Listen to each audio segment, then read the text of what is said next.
Ya leo ke maka ku i lungo dese. O le lawa ku lunga i ka ko ingoa. Ia lo se fu manu ia nei tula la fiafi ma lo le sai. Tu te foi ma faiva. Ia sa fia ngai mal mbalo se tata tunu ai hopo la ngonga le mai po ki dia ku le leo e ka fefe se mede le anga ide.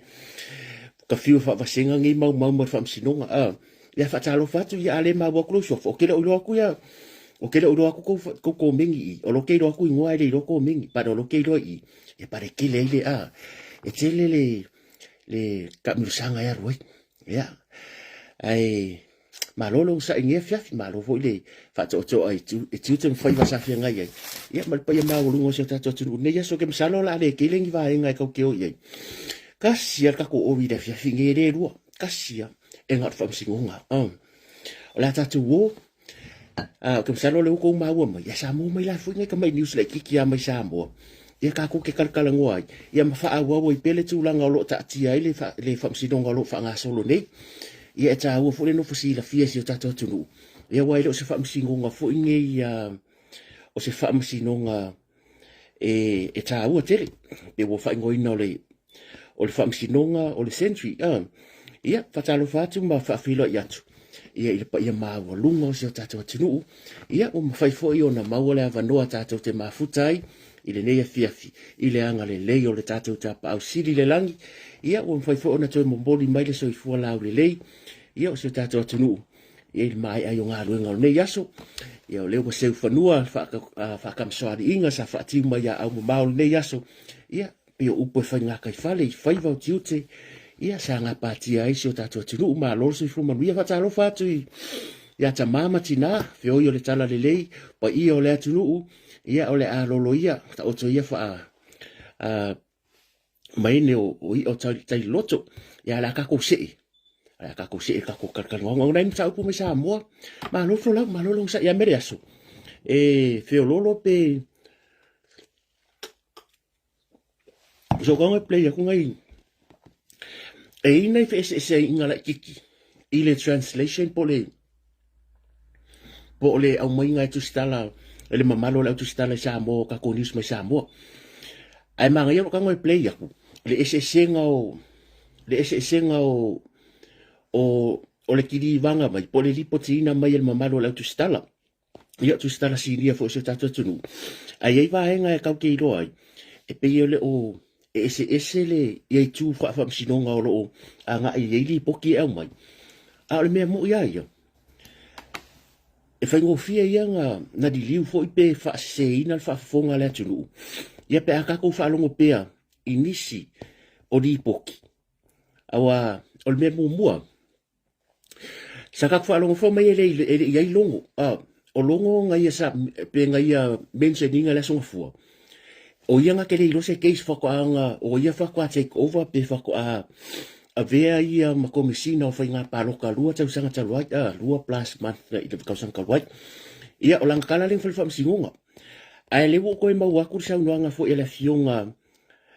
ko fa fonga mai le si fonga ka kale o tambari i foi le po le fionga ia li lo mai ava ese fo le nganga sa ngoli poki dia mai fa ilo ai ele ai o langa ilo ai longo mai amakanga se fa ngo so enga dia a lenga nga sa ngo longo ko ngo fa msingonga le so fu e nga kede ilo na fa ko anga ilo ai ngo ko msinga ma va kia fa ila ele leila ta fa longo longo ia awa ko fa si su se me ko fa ka kai malanga ia fa si malanga ia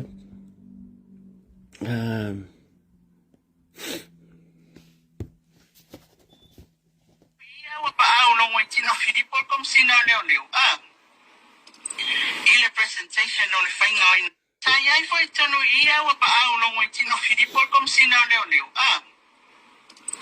Ile presentation o le whainga ina wa uma mai leo no isisu engal mea nea so. Ele wha pela ele i loa ele o iaise maalam la maanga wale upunga le whaunga mele i masana mila afsin nge fualongo ngā le pesa mere isong man maanga o iken kaile. Ya, tele na tafia o ue a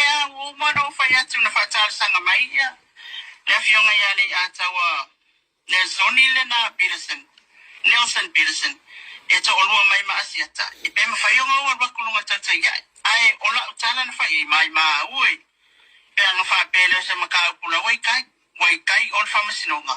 Sangka ko koe kaukala. Ila pawana al mea na utali ai. Langa pe fōringa mai o ila media. La me ko kia mai e whasin mā ko wale whasili o. Ia ele longa mā lia whala mātau whanonga longa atu. Le tō ia mātau ai leo ke ngofo malo inoa.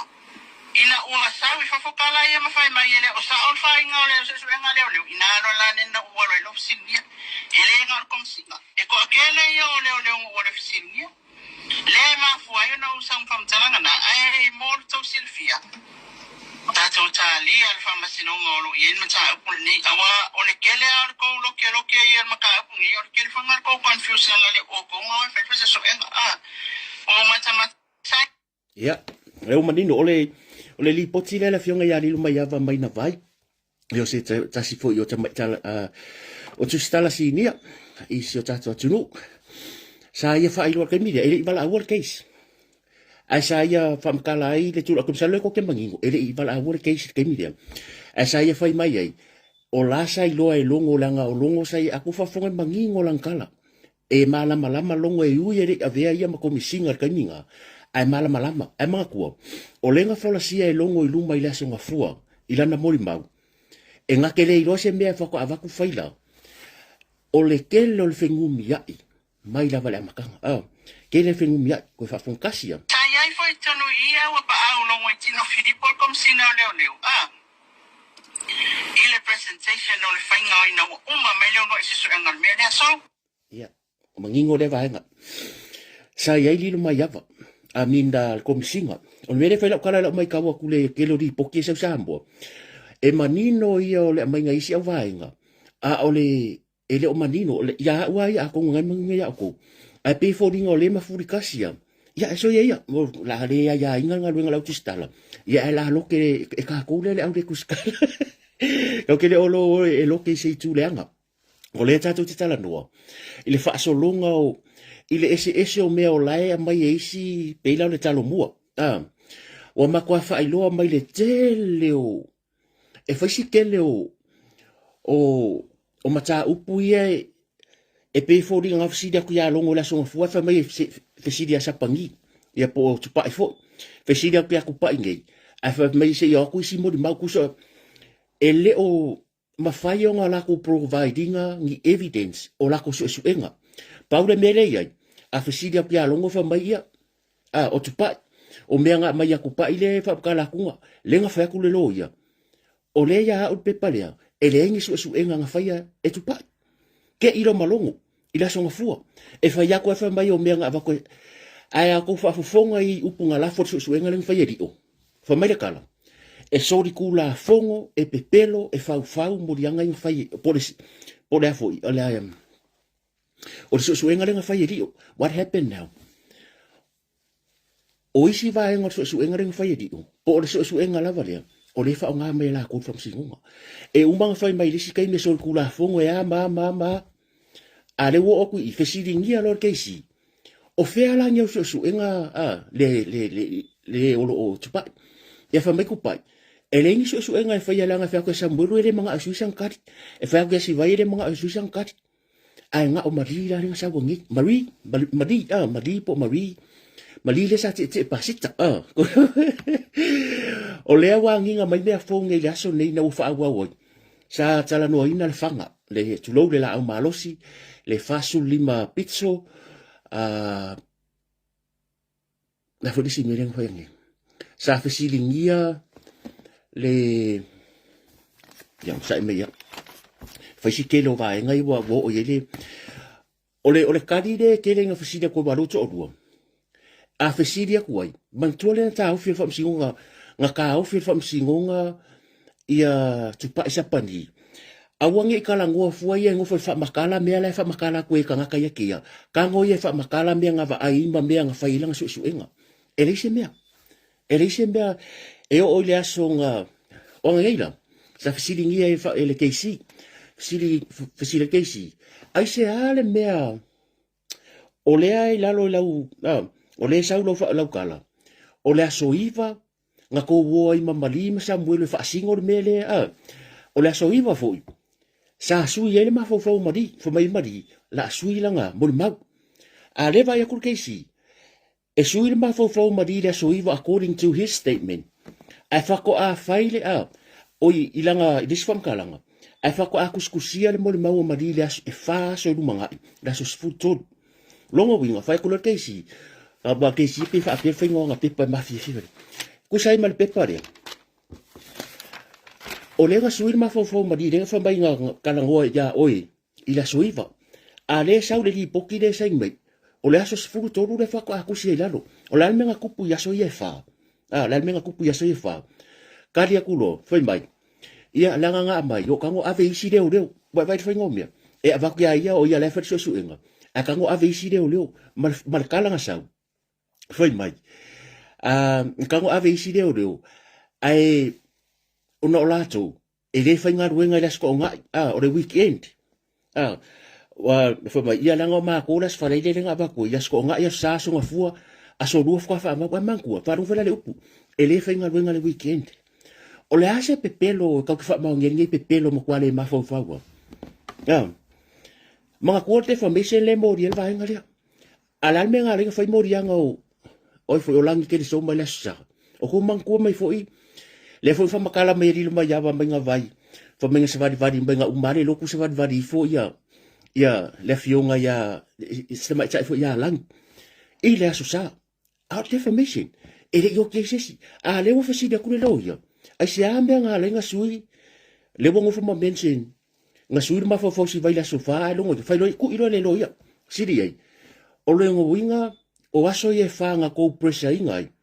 le ma fo ke ngelo mali le nga ma fo nga sui langa a fa mai etinai ia o ko nga menga e maka o ki fo le kulango le ma lo si ma le sila ai o le la ke aka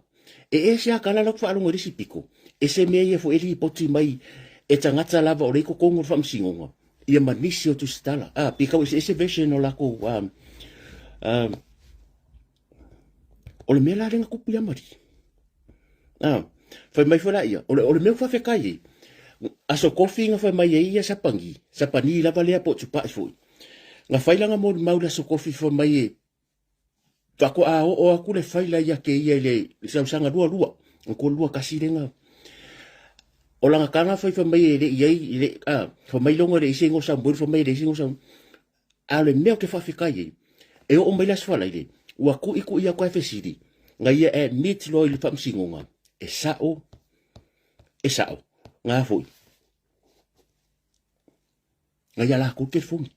police admit they were handed mobile phone with hit and run images.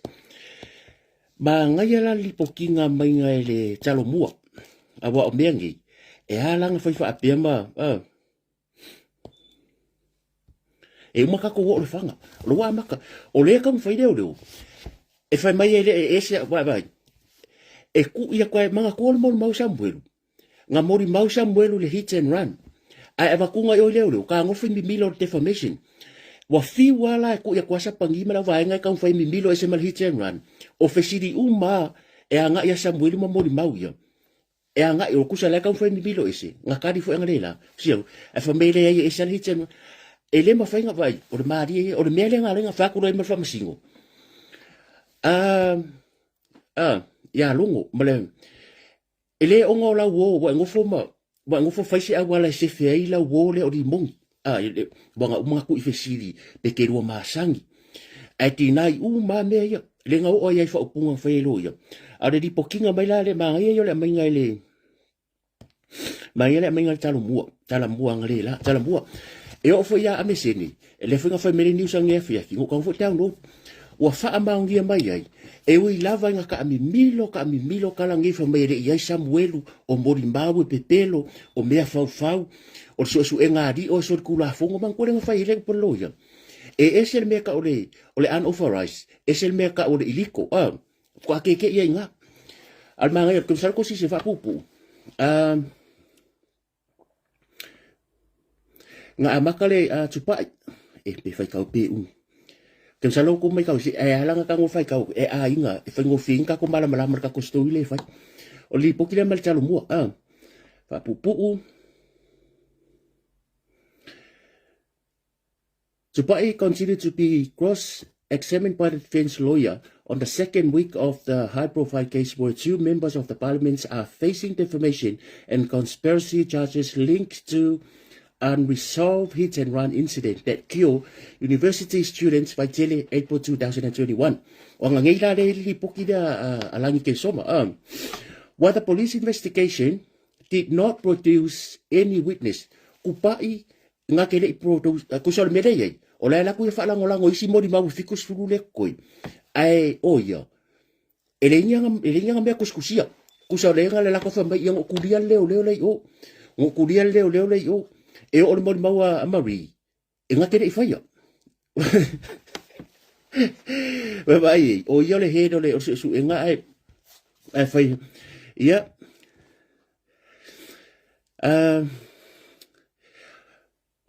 A private investigation conducted by the police inspector under the instructions of the former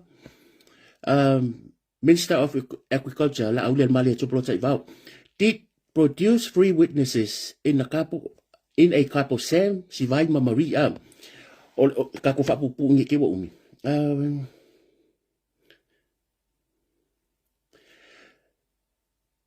When this investigation report and given the police commissioner Awapang Avakuloya Apao instructed Superintendent Supai to interview witness against and verify the evidence. When he gave evidence in the first week of the case, Awapao was surprised when defense counsel pointed out the police did not interview Sam and Sivai and only interviewed Marie Tusi. Wake ila le kumalo longo la sungafua. Le faya ku yai o le se interview nga faya sa buli ka ku malama yan longo winga o hia sei uma meia fa solo ko yana I la lo mai la so fu so do so mai awang imisi ka ku. He also confirmed Sivai left the same confirmed that Sivai felt the same for me musu o fengi me for me musu fa statement e ka nga ai le la ko fa nga ingo statement nga va ko so nga ri o. The only person that wanted to change their statement was Marie Tusi. Maria mga osu Lenislo Sivai was with him on that night of the incident. Marie's original statement supported Sam's statement that they saw the incident. However, in her second statement, she denied what Sam said that confessed to Tupai she was not with Sam on that night. Or swinga o le statement na Marie ma ngai yo meria mga kufu o kala kuskusia Sam si vai ma Marie wa umanga bo mga avela ko effective ile famsidonga bo uma kuso bo umanga sang fa le tula fonuina o le mela le ku yelo ya fa kulo o longo winga afa pe fa so fa ka ko fa ile statement si vai le wa suye o longo winga wa ko presa inga si vai te o fa yai whatever le boka kwa longo ku mele yai e me ku ko mele ale o sa kala longo winga le ngole sa ko mo fa yesui wa presa ma fa si vai Marie sorry o lono winga o Marie la le fela kala ba wa mangku e akuro ma ko ken kikera kiki e le lopo fa ko ile le uma le nga go fuma le nga fa mai sa panginga ave le lopo fa ko le ya a suilo stemine ke sao e fa karia ma ko ma no se me fa penga sui e lo ma fa mari a le wo uma fai fa ka ko langa mo ma po langa statement mo o le ko e sui la langa statement longa do e a fa inga le ko e a fa inga mari o le pepelo le mele o so le wo ngofo ma o le ngia langa sa ngi mo lo ia o le ala vala le sui longa ma fa ma ko e ia va ngofa apea e mafai ainga nga fa fefe lo le ken kiki wala kiki ele ska ka makufa pe ya a fa me de ya ma so la ka atia la ka upunga a fa pe ko ka we mari pola la ka me ko la mari yang fu maka wo ya fa ya me ngor fefe wo ya fa ya me ngo o faxe me ya ke ia wo ya fa ya me ka la ya la release ele release la ele loka ala me ko fa ko loka si vai loka sambuil wa kakala mulmule si vai ai lo kanga mari ai sia e kasi me le lo kai ku sa lava pe suile statement na mari sa kakawa nga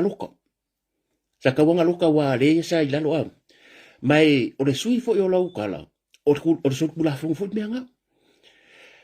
a wa ula mali pe fa lo mai se sia po fele fa la fele o le kenye dia mali aru sa wa ku fam singonga aru sa wa e fa ye ngala nga fela mo ma e se fe oi a wa le mele la ku ye oi e ka sel me ye wa e pepelo lu mo fam singonga lang ko wo sa ia la ko lo statement nga ka fam singonga oi e ala nga interview mai se fa mai nga wa wala ku le lo ku oi sa ia fam singonga ko statement nga fa e ke fika ko ngula kala fa ko e sa or kala sa mbudu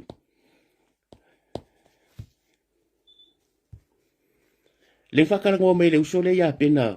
fa mai sa mbudu ko e kai ma matania malanga ia fe kula ko sa ngila ko me o fam sinonga o lo sa ngia se me o le mo ma pepelo me nga lo no winga o nga wa ki aku si mafkianga i lunga ki oi wa pes mala o me ki akan fesida ko lo ma leo fesida ko keisi ai se ala me nga ide alo fesu suenga ai tupai e fa mai o mori maude o mai o mori maunga mai fa makala kusele kari he never answer the question e fesida ko a kari mai fa mai o leo fa me o ga kaila ko fa makala e ke le me mai o meria o le wa sa urunga le ngo o supola tanu kupola kangu dea le nga fesidi ngia ngi o le mo ni mauri case kupola kangu anga fesidi e le fa msingonga ya longa songa fua o le wa fa ia mo kupola kangu mako mo mau ele o le lima se lau lenga lenga e avenga ya supola tanu le wa ave ia ma ai manga kua o la ka ua langa lau fa ka fi me fa msingonga ka ungo mo mau au ko manga kua le kala ngoanga asiaka makupola kangu lenga bikod lenga fai mai ye kupola kangu e kupur meria la kere masani msambwit e yai foi la isi kul vaenga dia e fa maungi ai e sa murmuri ngeia la de ka wala resi vaenga mon maure kula a wa foi la ya la ko piko la ngalo fa sa mo fam sinunga o le case la dia o le meta uai pelo a o le arca la longo fo me pero que fungi fa yakulo malo ia nglela kesi o le que fungi ra Samuel o se o le e ka ua kesi ngi a lenga sui marka la longo sui la kala la sokofi sui la kala ye le mia la me ufa ma vai and all of a sudden he admit o le que fungi ra Samuel o la ye ko kongwa ko hit and run o le simela le ko sale la oi o la faside po fer que fungi o le makua maria ma ele makuya misenangi ko play yang gele fiafi mai fo ki vanga bangore o le news misenangi e confirm mai o yo ina o la resimia o ala vai si mor mau o le wa kasi wa nga fa maungia ele sa fa yesu suenga tupa isa pani o le telefoni ya Samuelu lai leo o lai ya ka ko kong o la kari ida o fea lava la ko mi milo ya o lawa ia ina ma ko mo ko fa sa mari le kai mun muri lenga ka ko fa lo me pepelo ia lenga ko fa mai ngi o me fa a wa le vai so a ko ngi e pa wa le le ka fa ron ko o me fa e le mongi e me fa e kala pepelo la Samuelu nga sa fa ko ke funya o ko le lua fe lua kas e ke le fasiri si vai anga pawa le menga fa longo ye o le ado la ka peka fa mai Samuelu o le aso ale anga va ko ke fongi ya le rida le o Yeremia le ala fa mai ka ka le fa susuenga sa ya la ko ke fongi Samuelu and he also admit o lai ye ko kongwa ko hit and run e fiula le o dia afa ya ku le lo ye fasiri e mo muso ko sole e ko so ya ka dia nga o hit and run nga fa mai la ya e ese case le ese hit and run afa ko case ele ai o le moli mau Samuelu o le moli mau le hit and run a le mere ka fa la wori ia sa fa pe ala ko man ko le mere le nga fa forward information wa ka ngo fa forward information le fa yang su enga ele se su enga nga fa information le fa nga le wa ko ava ku disi le fa lang fa si case o le la nga lenga wa lo kan fa ka fa ngo fia sa marka ko ri poki ya e foi la ka ko fa news fesidia ko yan le fanga fa funga mai me maria wo o nge fesidia ko e ke ilo le me ka le fanga ka o fadi ba maria yo le difese o le menga nga ke yerwa nga Yeah. Bo le fa man ko le fa so le case. O ku le fanga si de ku le case. E ke lo fanga ka u nga maka fa mai nga ke lo fanga ka farima. Ai ko la ku le spesiale fa mai o ke le lo ku nga fanga farima. Ai ele vai nga o le e la ke lo e se nga fanga pa wa fanga ke lo ya u nga fanga foi. Le ala nga fa mai ya ka lo sa buelo ele ya ile makanga mai di mong ele masang ya ele masangi. La me lo fa mongi mo mua. O kala u mai e fai. O le wala ku fa maungia o le telefoni sa mweru ra ya ka le hitman o le main thing ale amakanga from last weekend today fesida kulo yai penga aware ile fanga le ka usa mweru mangu fu bo kele fa makalanga ia unga bo halu so bo ko fa ka fa makalanga ai ka ko follow ya mberen ku panglela fesida ko ro keisi o le ado fa makala ua fa mai ngi fola ko fa mai fola ko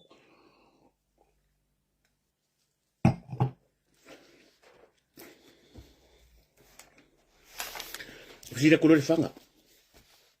O fesidi la renga faye. Na makwa ke i ngarela. Bo ke ile si ya ko lo ya fo pa pe. Va ku lo ya de ke si.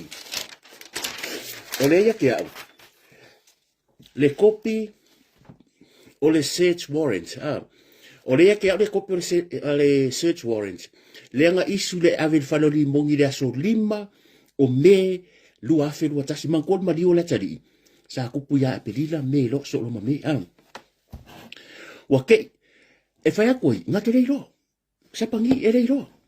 mai nga ke leiro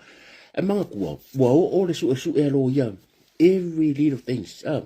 so sko nga me wa ke ila si ya pa ko le mo malo ile search warrants ale o leo nga ku fa lo di mongi da so lima o me lu afe lu atasi de fa ko te papia o le lisi mai ai so ile so enga le falo di mongi o le mau mai ai le lisi mai fanga le fa di male ta ua samwit pe le fa di ma ia ai le ro o le fesidi la le fesidi le foi ko fesidi ai le lo ia ya longo va ya son kengi a faila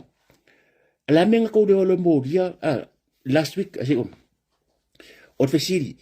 afa apea le information afa apea le record leo there is so the police had records and evidence that Li Mongi attempted to kuso le melenga la ka wo o marenga longo lo official leo lenga ka wo ko malefanga le I lenga report I le search warrants le dua fim dua kasi o le ka wo ko Samuel o le fanga le nga faise morianga leo le asemea le semea al wako Samuel manga ko fa family mo o tele lo ya unata mititi tele lo ya ai aro du sianga interview fa mai ka making of Samuel we fa ngofi ko ya sela kala o le bo ma wa ma mi fa mai lo nga maka mai fa mo Samuel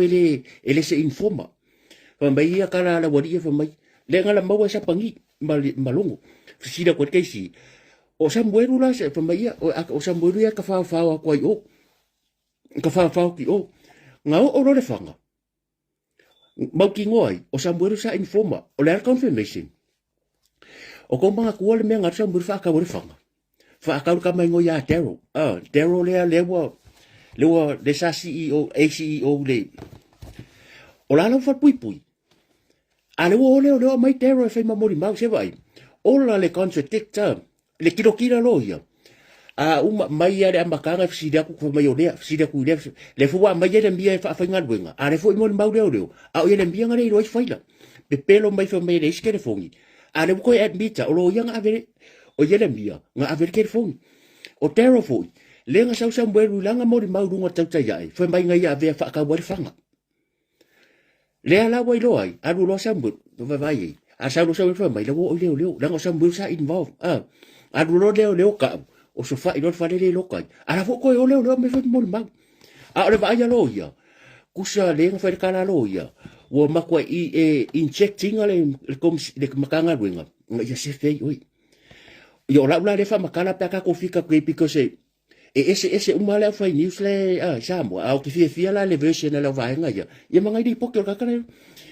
kusa le sa yele search warrant o ku o disi mama ko aku le fale ku si mai fa pia ngama ko aku o ka poki le yele pai pa sa ka ka inga ri mo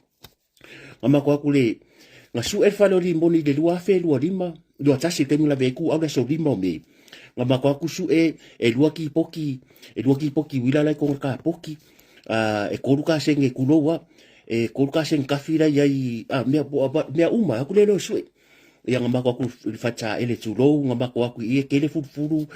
sebe aku lo was me pe yang ngama ko mawa ko ka poki le fanga le farima ngadi sila usala le sila le o search warrant nga le langa fisile ko afa apea o le record leo nga la ku sambo ka uaku penga abaku meia le ka purpure fa ole o ki o nga averi mongi le fanga le dengan mangkore kau ni mongi aver fanga ya sambo lo fa on madiu la ko sambo fo mai o ke de valia ele ambai ngat ko sela ma wa aver ku pe mai saka alo sambo ko fa ka le ra fa ko la bodia lo wala sambo ka wa o fanga o la yo ya tero o nga fo yo fa ngo tio mo ko sambo le fa nga tio me o mai lo i fa su nga ma wa lo matero ale nga fa ya ku nga fa ya sambo dia nga penga o fa sambo dia nga o di mongi pe mo i sambo pele mo e sili aku nga worse pe o le keisle e sili aku nga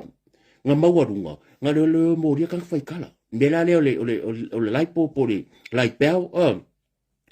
o ambua nga wa ka mo fai pungi le mele o fa le anga ngoma le ka wa ka ko fai tala fa la o ikala a ole ka pule e fa o se maliu se miniscapo o se sidava e mawarunga sa ka mo fai senga nga le nga fai se su enga le se su enga a leka akia i lako faida e sa or kala sambuelu e ye le fanga sa il falo di mong si ka ko vai ai fai mai di mong ia o ia le masang ya sambuelu e nga ke le lo le ka ko sambuelu ai fai ma check so e le ringa masenga check sa la ka ko le la ka da ka si ka ko vai po ila ka ka le pipelo po sa or ka le pipelo le fa ma ngia ele suia ka le sambuelu e o marka ni o la lava ku maon me kasilongo winga o le afa solo amang ko fere mere fa meia bo le mela ka ngia ya me o le tsa bolo mswafa ama ku o le mangingo video sambole fa mai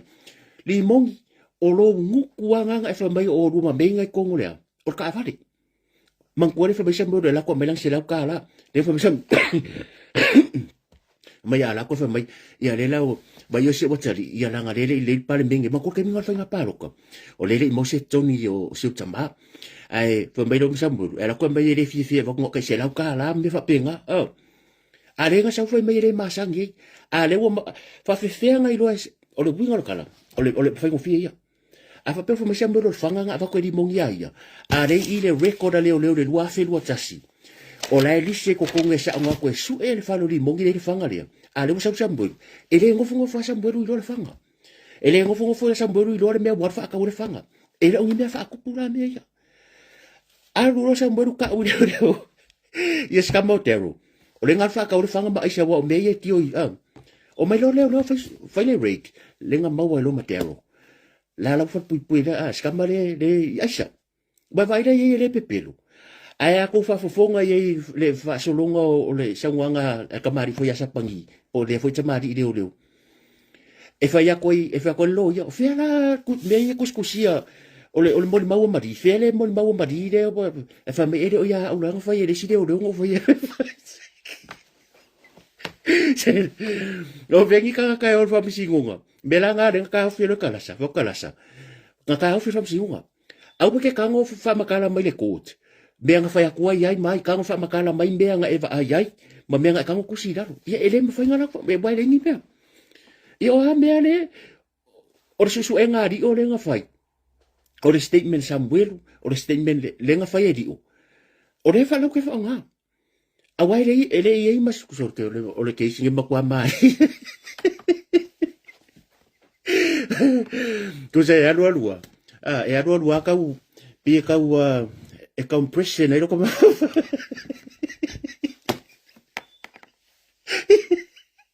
Ahora, okay, akara fio nga yari no maya va si ko finge o no maya va.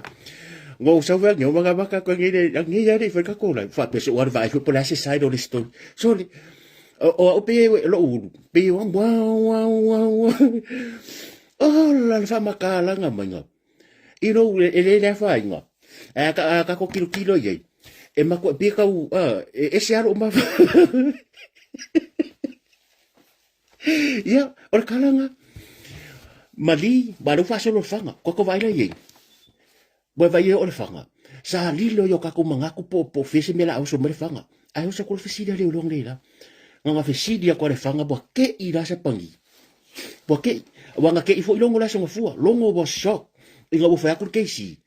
ele fa ya la ela kamalele le se su enga le kai usa kangi pongi sa longo bo lo pusa nga kan fa upo o le kangi le nga kangi longo nga kangi pongi sa nga le wa ko sa pangi bangku nga da makang ka ko fa nga le ko ri fa ka malama ba ku su enga le ku ya longo ia kangolo longo ya ku ya sa pangi fa ya ifo su e mai madi su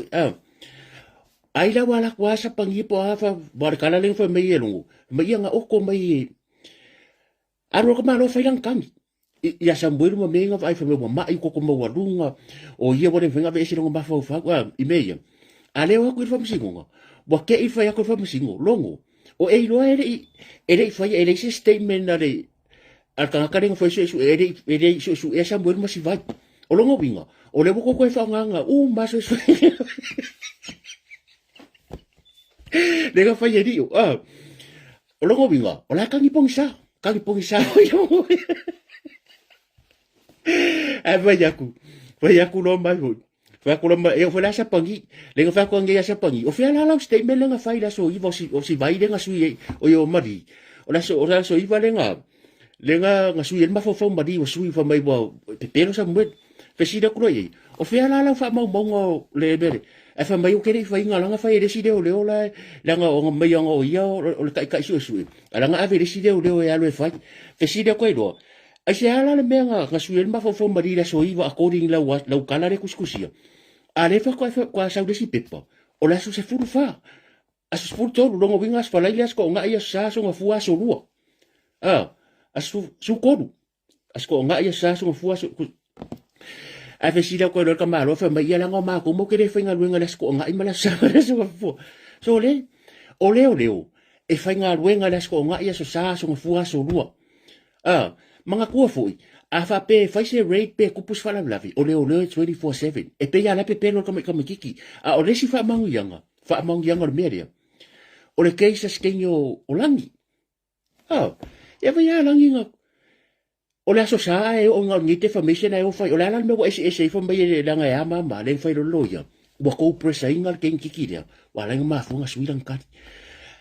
wa e fia le fa ko lo wa va ko la ka dia si vai ma e fia ya ba mo se me mo dia sambuiru familia ai va ko lo ya ala le me wa le fa mo dia ngo sambuiru pa fa pe mo ko le ro ka ele ro ka fe si dia ko ai a fa pe e o ai la va nga kusa borngi wo fa mo dia nga e ma fu mo ngo bo di ka si vai ai manga ko bo fa fe ken kikiria a man ko le statement si vai fa mo nga sa ngilo ia ko man ko sa ngilo ia le nga o di o fa sengi nga o ave sengi ke fam singunga ele fa ka nga fa ia me foi langa mga sambueru ele suia lang kari mga si vai le suia lang kari langa nga o ka fam singunga fa ia ale nga fa kala sambueru fa me la su ele lo ko ma tania ma o foi ngoski tania ma me fikula nga ia mai ako yo ako fa ia le la bo sui le skenki kidia pa wa ro ka le bo sui le wo vivesi a ko media a le mea mongi la a ko va ai le case le lo ka king fai popo exactly le mere le kupu ke mingi e a va ku lo mo mau ka ngofi o fa me foi va ya ki banga ya le sa wa ele lo ka mari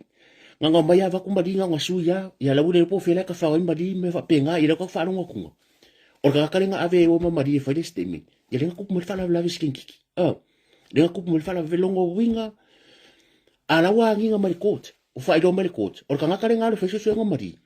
e le nga la ku fa pe le simia tu lo wa o pe fa pe ya e bo kin kiki e la kiki ya ai fa ye lo ye maku ma nga le fikawi ala ku ko nginga le lo fa fe simia fa pe ya le au ke pole le la a ke sau ka dia ma ku le la loka ma le lilo mga ko kama ya o le case le e le lo ke nga sa mo o lo ia sa mo ma lo ia fafu le la lo ke maka pule le la mo kai kai lu uma ngai mea ia nga le fa solo ka ko kere ka u o isi mo di maule ke do ia le fo i fa mo ngianga la ka kia ia o ka ngaka la fa kwa filosofi ngai mai ia me fa ile ia le kai mo iyo o le la ke aka o lo ke aka ka me fa ka di mo nge e ku vai ku so ka ngaka le lo fi vai o isi mo di mau uma la mai e le ba lo fa sa fa singonga ka bo so fa ka ko kere ko o isi la mo di maule ka mo mai ia mai mau ngor kai e kasi ar fesi ia keisi mangkora keisi e le fesi di foi le fa pere mangkora ia fesi di keisi ia kupai il fale sama munga ala kwal keisi o le ia o le pepa o kala anga o le fa sama munga o luaf su iwa fa o fari e o foi la le search warrant le o limongi e li fa peanga mo ke i se ia koloia o le ia o le copy le pepa ia sa fa limonga mo o fanga kusa o mea ka mai e nga me foi pepelo ko bare ka ke ro ka fa mai fa ke alo mai ia langa ku aku o le bahenga le fai mo ka varia ko mo hia sei uma mea pa ku pa e fa mai langa va ku de ba ku de la o fai le ma ale ku fa msi la o men ka ka ia o la lo me la ku o ese a ko ya ku la ka ko lo me ale kas o fa ya ku ya le fa mai ia nga langa involve case le o ke ainga ngu fa longo ngu va ai ma nyaranga le yo la yo so kalanga awai o ya media la su e me fa ni fo o si vai a mai records of fa le fa ni fo o si vai nga o da ho ya pe vai pe mo ile timeline pe kukusa wa ye lo yo o yaso o kaimi o kaimi employee o kaimi ko employee ya ye le di o fa le ngore di de so me ku kuila lenga ye le mia o le kaimi ko employee o le kaimi promote sa pangi ko promote o ka ka mai involved case le it has something promote ko promote pe fa ye sia fa ilunga wa pe nga fula le di sa mi ku kuila leo sa ko employee e o fora ka ka nga ngofu ma ave lima se la ya longo o le si case ko pola kangu o ba fu mbelo ngausu o le fo ye wa mai longo ko ngo fa mo ni ma si o mea umai o ka nga ka o fora insi le o le fa akari ba nga fa si lo ya e ia inisi leo wa koe employ o le mo mau case lea ai ar kari alungo I'm not sure I don't know le la fa kari fixe furu lea kalo sia ia ile alo fo le akua ia po le akula ngai ka ko kalo pea ia ila to uma e ka ke le wish something le anga mo sesi pa wan me ka ko ke manga mbia ia ria e la mi tonu mau al kari su e po ai le wa fa la fia meia o le ka ke ro ko ai kari al vaenga ia e pe foringa mai e lai ola no mo fa pe o official le fa pe sanga ka kala mai o komsingo le se pe fa fa makai fo le e di folor ka mai ki nga e se fa mai oi ke ka kala mai o ma ku koko oi no ka mai ki ka ko ki nga langa sa o ia isi la ka mai ki ala nga o ma ku koko le wa manga o ya sa kamalanga o lo ia ale king le ala nga fa o maro umar commonwealth le nga umaro kiusi sa roi I le keisi o lo ia e mawhainga lako e le kasi se e le nga sa moa of kwa se lo ia e ia kungu o le lalo langi le ko kongo commonwealth ba kuku e kamai e keisi sa pia le la fa kola e le o whaingo fia e le o se mea fwere fa pia nga o kilo e kau ke o ia le unga o le awa mo sa ngua ma mai le fa alo ia le fong fitalai ilunga langa saunanga ngei mai lungo le pens fa ilangi le fa manino le fong fekalai e kusai mal kam fai o le fionga I ya fia me o lo la ko abele le malo cha malo fata chai o la vor fasa mol malo dia o le malo la fasa mo ke cheka la le ka unga fasa la ska unga malo fa awa nga le lo fa dia le el fong fekalai pe yo sa ngofia me la so mangkuang ma fa kala ngo le pa mai o non fam talanga na tu inatu ele ta yo le malo tausi le ala is fontangam tu stale la solusu valo me last week ngai fa ilo ai o la causa idea ele ka kaunga ma fa awal fong fe kalai ma sui fong fe kalai le la fa mangingo le fong fe kalai I lalo le tu la fono ba ngon ko fa ka wa ka ko kalkal ngoin tu sai ma tu la fono fa u putos pulo tu la fono e pule matulanga lo i o le fono a wau fai tula fono tasiva o spuru legislative power and privilege ordinance tasiva o spuru foi mai lo la ia alo ia ilalo o matafa yo al fo fitalai i le vai taimi e le o se tō finga e whaapea e mō na o ni sauninga masani pele ai foi mai lo maria o pule me fo fitalai o le atulanga e le o se avanoa ti e fua e makao ki ale pea me fo fitalai e le o se avanoa ti e fua me rea la fa lo kom foi hia me fa mai se ki le pola me la o la fa abo wai pea o la wo umal pal mengere ke se fongo a mangingo ya o kusinga wo dunga wo bela pola online ya ai se ka fa mai e ko fingo fong fekalai la nga ye me ko tsupu fa pela ye lang kala e le tau fa aloina fo ye fong fekalai o le fa ulunga o le tu tino pa le meni e le vai tu lima e le vai tu lima fo le tu fa pa le meni na ya tau sia le tu la fono a wale mai lo nisi o me onga ya nga o le fong fekalai fo o ye le fa ulu ia fong fekalai o pal o le aku le kulangi ngai ia po le fongo fo ia malo umor tapulenga e ye me ko kupu mai ia wa fa mangingo fong fekalai ia mai io le separation of power fia me ka pengeka fong fekalai par mengi o le fam singo city fam singonga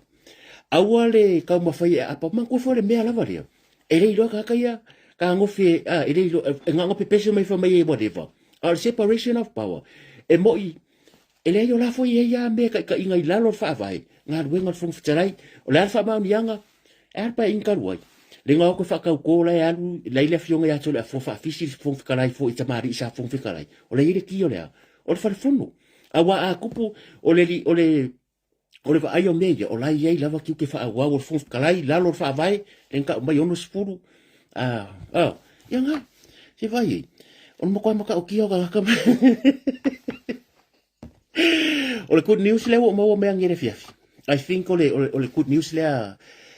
that's one of the news that we all want to hear saka ku fakari o atal sanga lo ye sidi saka mo mo ngi ku sal poka ya mo se kari ta wala mai le ta lo sanga le ofisa o fenga paloka le fionga ko singo fenga paloka ta wala mai lo ye sidi e ave fam sidonga e le ongo masinga le la wa apala ta sanga fam sinonga mongi masinga se kasi male afa lo no winga i lalo fa vai ko masinga pe fa de ka ke ro uma ale lo ka sanga ko fa popo i se masinga se kasi male lu va yaso lo ngoinga e fa va yaso a bin fa masinga male lu va yaso a ka ko lange yungi ula ya ku se tema ki topa fa masinga ma lu va yaso a me sa a yungi ula ya ku se tema ka mo fa paro ka ya se tema a le ka sanga le abi al kom singo fa nga paro ka wala ku le lo yesidi e fa masinga lo ngoinga o ke topa mai swa yaso o nga fa mai e umare lola nga ko mai la ye which is not too bad ai aka ko wo la lo fa vai a fa mai ya fa vai e ko masinga ko dua ele ma fa iskal sanga le pe al merengo fa koi pe ona sa no ai le fionga ya fia me a fa mai ya fa vai ko man ko le ko kilo le lola a fa pe la le ba singa a ko ngi mal masinga le ke lo e ka ngo ko wa man ko ngai ka kanga ye fa akari le last minute da alo vai ko o le ala wo o spudu po o le ala vala le ngu mela ele fai ngi ko manga ku ele fai ngi la ngongo la ku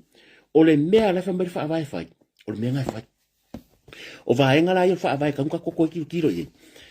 a ku la me se fai nga maru e ka ka ngo felo lo kel ka upure ai a ko fa fonga mai ngi ia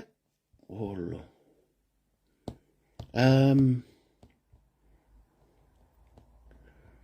kasi ska mai media ma o ke fia ni media e lango fia longo winga ba ko vai mo o pulo mo o fast ma o mo o lo no winga sa mo ko fa masinga pe fa mai lan fa psionga fa pe ba to kireiro ai o se aka amaya ka ko la ngor fast ele ko ma fa finga paroka Bianga bo so se me post no Facebook bo suila profile picture suila u afu la cover a photo ai se wa makang kidiva ka ko amaka o lo amaka ka ko ngawenga po le alava le kulanga sa fa msinonga ko masinga pe fa masinga ma le ka ke le lor kari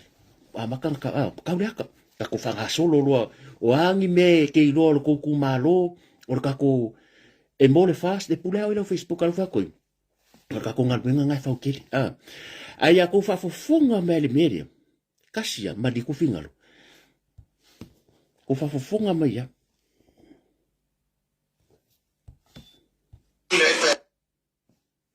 o fa funga o le fa fista wi ale o le muso atu le pa bas e ya sisi ale mo to so e to masina al wa le time al wa tupe le ni sto mi fa pule ya ti o fo fa pule la tu ya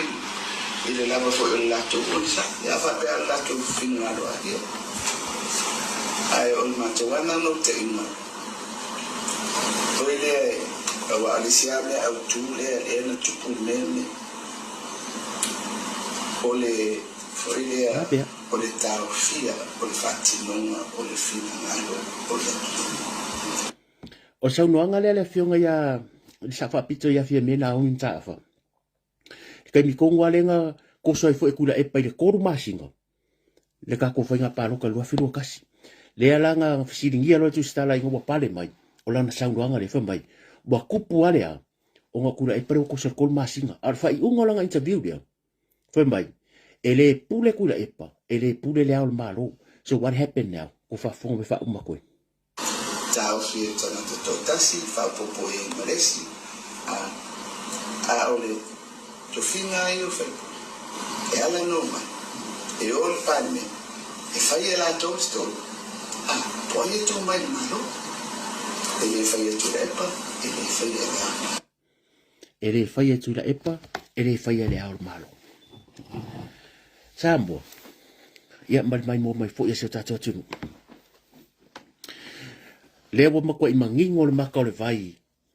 ile le me ka mo makale o tato tanga lau tili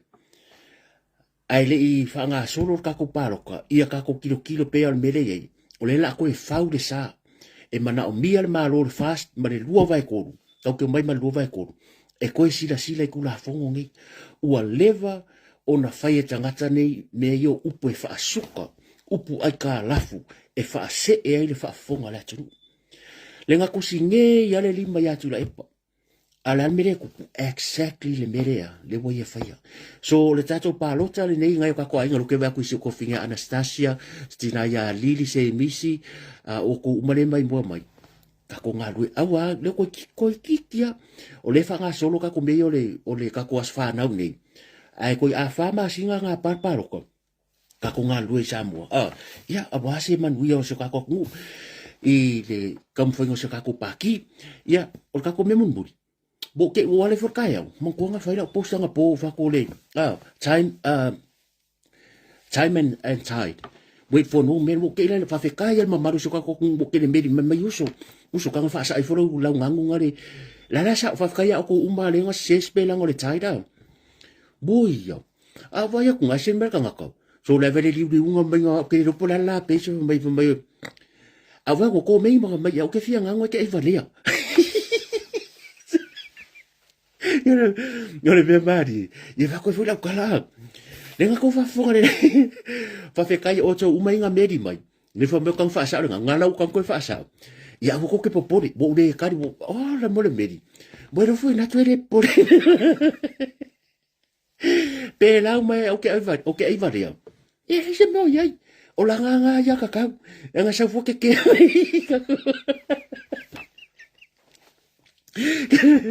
e vere whainga la le peitinga o ke alofa ngai ka se o ia ke msala fa pekere masangi ya o we makua i no time e makua ram so kai pe fai mai ya o ya ke ai ngoi o ke ai valea o ke ai fafasa a wa te popoli e le ai se tai mio natu e ave mo a fa pe bolen whainga kari a kuko mberi o ngor ko okeri ia o karanga be tight Aku ko ke la fa kai ko wala lofa ko foi mai mo ko lo po la o to le la be ya lo e o te la ko mi ka ka ko foi le ya fa pe foi se e o pa me wa la ka ya o ya ko le ka ngo fi le fa pe mai ke sa ka fa pe mai uso pe ngai ngai ka mai ia ngai se spela nga tai ko am la ungo ke fia la ko ya mele la me fa mai o fia nga ke vai o le hala la fia au ye pe o i vai o wala ko me se ka la ko ngi e ka ka ma ko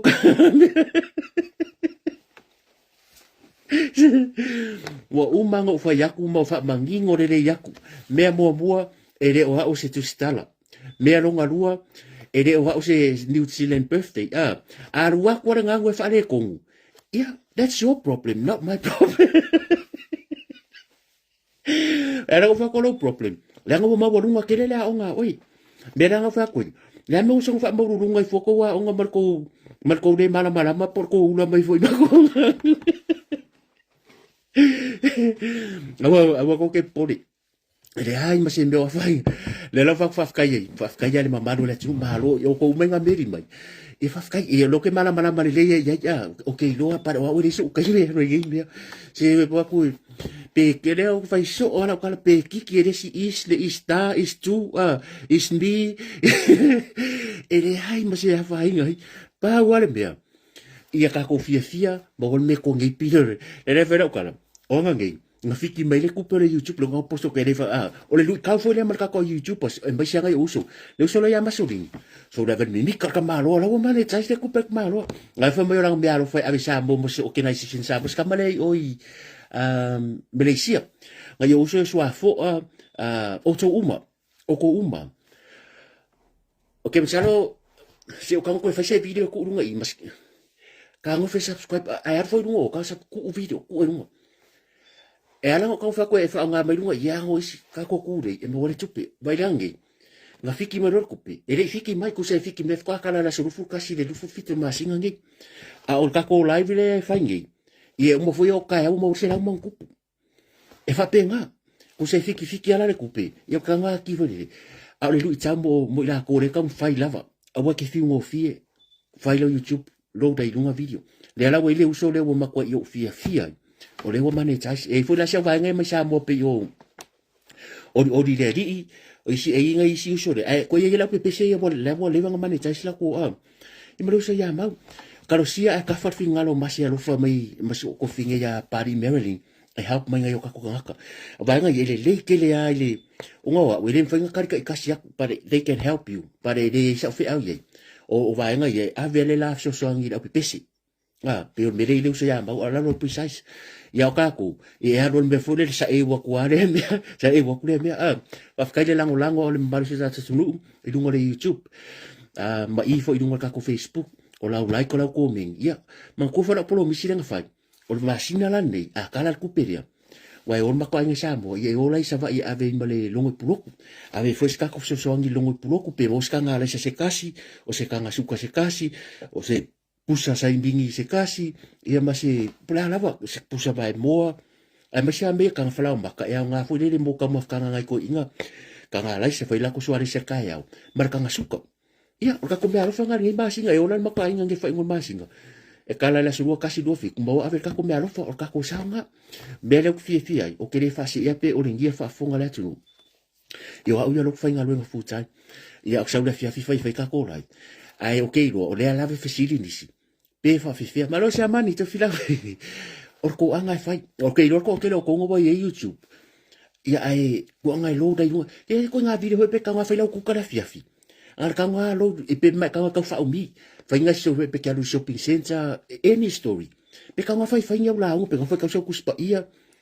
ku oi lunga anything ngat bo lunga e ya la ka mi abari ka ka fa pe mai makinga nga like ka ke like mai ke lo o langa ngo o ke lo iska ka like mai ka ka mai sa fa fedika ma ko e le lo lang foi fa pe nga o ke alu like solo Facebook iska nga e ke le ka fa ilunga po yo foi la everybody le wo subscribe umba ko ya ko la subscribe mai ia fa pe nga so english uso ke usalo la ko fa foi iska ko video e ku ulunga la Facebook e a mai ya ko nga fai ko channels ma ko ka le mele link se helpless ka nga awa ko ke popori o le kero ka ka le viewers o ka mai sia ku me nga le ka fa me ka o clickbait man ko foi la fa ko po le tight ia ngo kanga kai de masang pe fo isi pol fa ko good night ka spel fo isi e le ka ngo fa ya ku pe yo se me fo pong sa ku ele ka le ka ngo play or click page e masang ya kanga kai malam me ka or click page pa pe nga fo fa ngo le YouTube ai ka ngo fa urukala se me fo le ia urukala ku se chua mai le sensor ka nga ka akidiki ku once I click e fa pe nga ia ngai ka ma experience ai fa ya fa chai le ko lango fa kai ku sa kasi lua kolu o le fa nga kala ku pelo YouTube e ko wa fe man ku pel masinga o longo winga a fika ko ya ba lenga e linga me fa inga so fa telefon ai pa wal me mana ambia e manga bia subscribe pa ya fe e ma watch hours le fa ka wa ku e o tolo wa e ko YouTube la maka nga e pa wal me ka ngwe ke o halwe subscribe ba le ro so kupi ngalo ka nga subscribe pe de ke ka wol kan so se YouTube pa subscribe pa ia pekelo e komengi o le manga ia o komengi mai e fa mai sawa ke you subscribe my YouTube channel i kuala le YouTube fa mai sawa wa o kero vai komengi ka ka o ka le kidiki komengi mo le vai po subscribe le YouTube ka ka fa pe ngar fengol me before ngai le la vai ka fengol wen ka sa ka fa ya kali le mamalo le tunu por ia ka lo kali komengi like ngale la va mbale like ia e uia is komenga ka ko la lo va vale fo le yesiku ia ka ke like ka ko lo fa ko hasi o ko fa pe ia tulanga na ni ka ko bo fai le YouTube e ia ka nga ka o isi la vale piso se sem no mineta sambo i man ko musika sembo la bilo a le bo o isi lo ko ko se la man ko po isi a fa pe ngo ngo subscribe pa a bo ke fi ngo fi se kan fola ko fa ese video o le fale ko ele talia el tato le ka ko o fa YouTube le kala no fa ya ku a faile post i lunga special a mo ka YouTube a ke sa ko mengi mai forere a mai sa ala YouTube channel e aru a ele lo me ka le link faile wa fa finge lo kari la le me ka le link ka filo ka mai ki copy and link ko ka like uma ya ma subscribe e subscribe pa ko ma so everybody do the same e ngale a fe ka ngaka o le la o lima fe subscribe pa ngole YouTube a vai fa ko a maka mai ya yang wadi Februari maka pedira me le wo yungi ala ka lima fi a o ke le lopo fe o mai kanga kangi o iska ngaka o ke vai kuingo e mai sia ku la foi e mai sainga e mai Filipino la foi manga ko subscribe pa ku YouTube so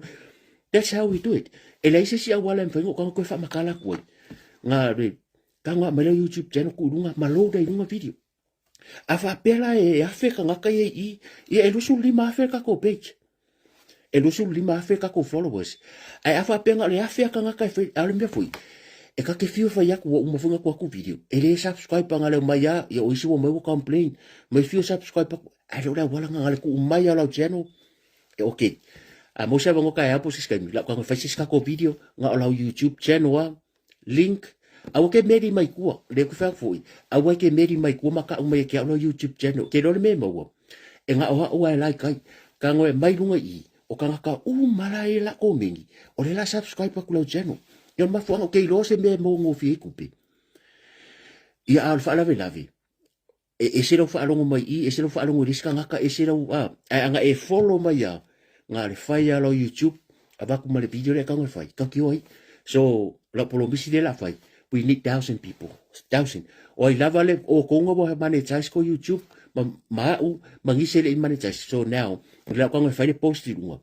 a fika ngaka ka ngai copy mai le link au fai la fa ngau fai copy mai la ka ko la su ka ko fika ngaka la ka ko mo ia